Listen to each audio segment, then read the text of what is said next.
안녕하세요. 매일 건강입니다.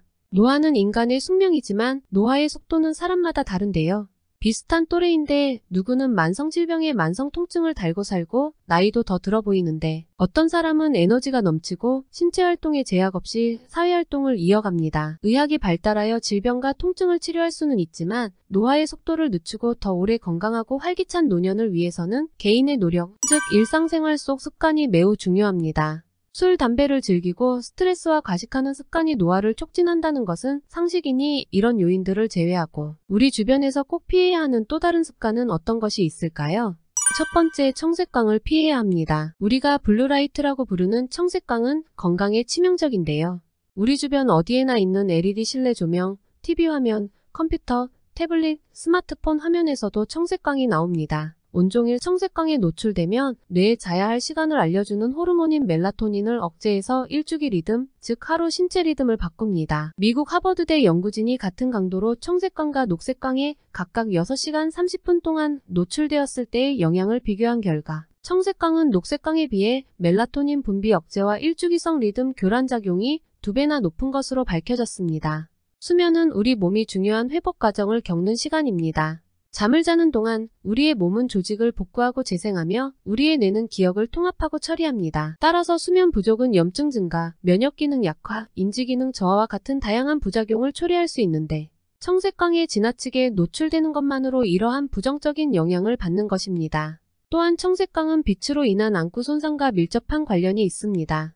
바로 각막 손상을 유발하는데 각막은 안구 구조에서 가장 겉면에 위치하여 빛이 가장 처음 통과하는 부분입니다. 이때 청색광은 각막 상피세포에서 활성산소 생성을 증가시키는 물질을 활성화시켜 각막 상피세포의 염증을 유발합니다. 이때 세포가 손상되거나 사멸되는데 이는 안구염증과 안구건조증을 발생시킵니다. 블루라이트로 인해 망막 손상과 백내장, 황반변성 등이 발생될 수 있습니다. 하지만 현대 사회는 LED 조명과 디지털 기기 없이 살기란 쉽지 않습니다. 잠들기 1시간에서 2시간 전에라도 황색 조명을 사용하고 디지털 기기를 볼 땐 블루라이트 차단용 안경을 사용하거나 스마트폰을 야간 모드로 설정하는 등 청색광을 줄이는 노력을 해야 합니다. 또한 낮 시간에 자연의 햇빛을 충분히 쬐는 것도 중요합니다.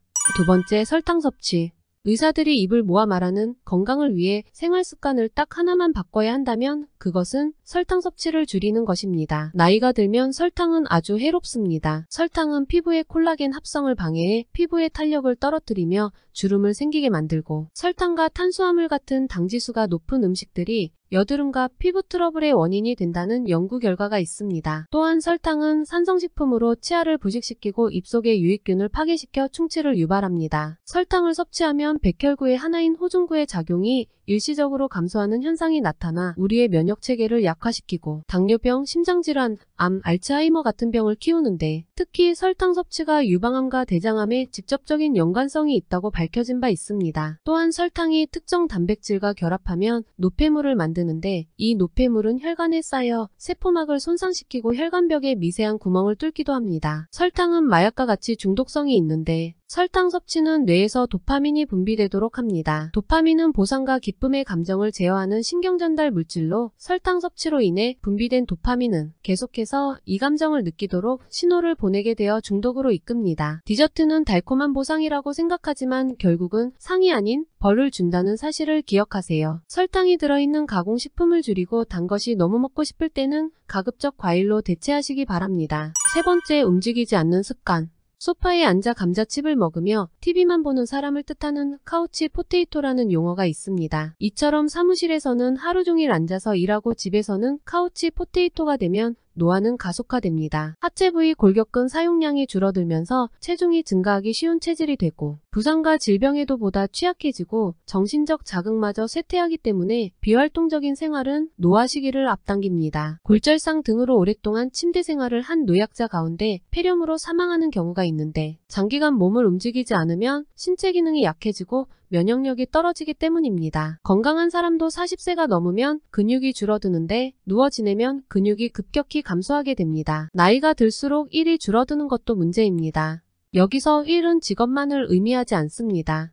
90세, 100세 장수 할머니들을 보면 운동을 안 해도 몸을 부지런히 움직이며 집안일을 잠시도 멈추지 않는 것을 알 수 있습니다. 일을 해야 신체뿐 아니라 정신적 노화를 늦출 수 있는데 나이가 들수록 관절이 아프기 시작하면서 움직임을 더 줄이기 일쑤입니다. 가사뿐 아니라 각종 모임, 취미생활, 봉사활동 등을 통해 몸과 머리를 써야 빨리 노화하는 것을 막을 수 있습니다. 자주 일어나 걷고 일주일에 2~3번이라도 산책하는 습관을 갖는 것만으로도 몸의 노화를 지연시키는데 도움이 됩니다. 오늘은 노화를 촉진하는 3가지를 알아보았습니다. 질 좋은 수면과 눈 건강을 위해 청색광을 피하고 과도한 설탕 섭취를 줄이며 되도록 많이 움직여 근육과 정신적인 자극을 유지하는 것이 노화의 시계를 늦추는 방법입니다. 긍정적인 사고방식과 열린 마음으로 새로운 변화를 받아들이고 나이에 상관없이 호기심을 잃지 않고 도전하는 습관도 나이보다 훨씬 젊어지는 방법이라고 하니 마음가짐과 태도 역시 노화를 결정하는 중요한 요인인 것 같습니다. 오늘 영상이 도움이 되셨나요? 끝까지 시청해주셔서 감사합니다. 매일매일 건강하세요.